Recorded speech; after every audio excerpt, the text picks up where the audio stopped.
Ассалаумағалейкум достар, бүгін мен сіздерге таң намазынан тұра алмасаңыз не істеу керектігін айтатын боламын. Видео бастамас бұрын каналға тіркеліп, лайк бас, комментарий жазуды ұмытпа. Көбісі менің каналымды тіркелмей қарайды, сол үшін тіркеліп кетуіңді сұраймын. Алла разы болсын саған. Ерте жату. Пайғамбарымыз саллаллаху алейхи вассалам құптаннан соң ұйықтайтын. Біз де құптаннан соң өмір басталады ғой, жыбырлап түн ауғанша жүреміз. Осыны доғарып ерте жатайық. Құптанға дейін шаруаларды бітіріп, ұйқыға кету амалын қарастыруымыз қажет.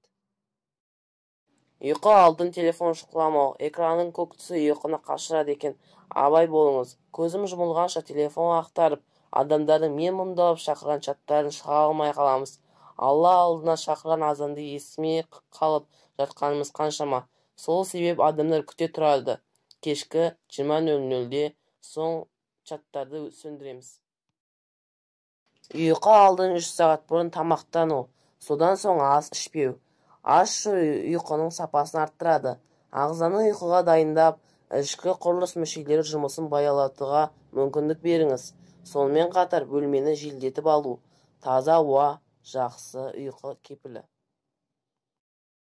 Дәрет алу. Дәретті жатқан адамға періште үйір. Өйткені денелеріңді таза ұстаңдар.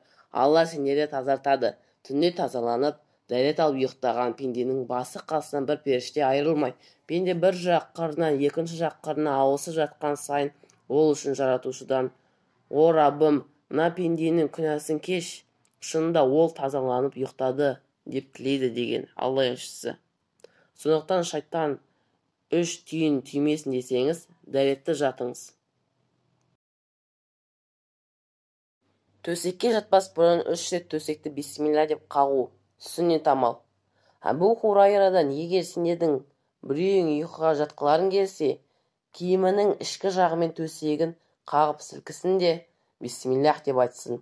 Себебі оған төсегінің ішінде не бар екендігі беймәлім. Бұхари, Муслим. 6. Оң бүйіріңізбен жатып, ұйқы алдын аятул курси оқып, біраз зікір етіп жатыңыз. Мысалы 33 рет Субханалла, 33 рет Альхамдулилля, 34 рет Аллаху акбар. Осыны пайғамбарымыз саллаллаху алейхи вассалам қызы Фатимаға үйреткен. Ең маңыздысы Алладан сұрау. Таң намазына оянуды әрі намаздың қабыл болуын тілеп жату. Өзіңіз де амал етіп, себеп жасап, Аллаға дұға етіп жалынуды ұмытпаңыз. Видео пайдалы болса, каналға тіркеліп, лайк бас, комментарий жазуды ұмытпаңыз.